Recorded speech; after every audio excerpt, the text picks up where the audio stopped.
বাংলাদেশের আলেম ওলামা সুযোগ পেয়েছিল নিজের মতো দেশ গড়তে, কিন্তু বুঝলো না তারা, নিজ নিজ স্বার্থে নেমে গেল।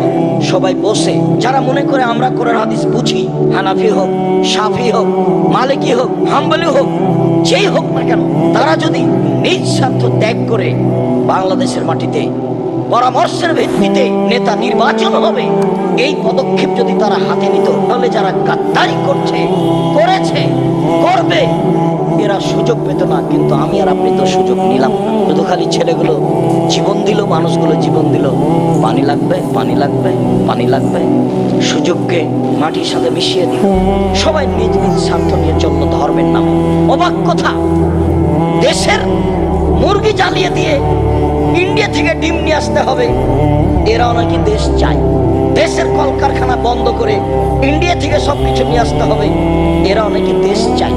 দেশের টাকা পয়সা বাহিরে দিয়ে দেশের শাসন ব্যবস্থা চালাতে হবে, এরাও নাকি দেশ চায়। এর চেয়ে ধোঁকাবাজি, এর চেয়ে মুনাফেকি, এর চেয়ে জুয়াচুরি, এর চেয়ে শয়তানি আর কি হতে পারে?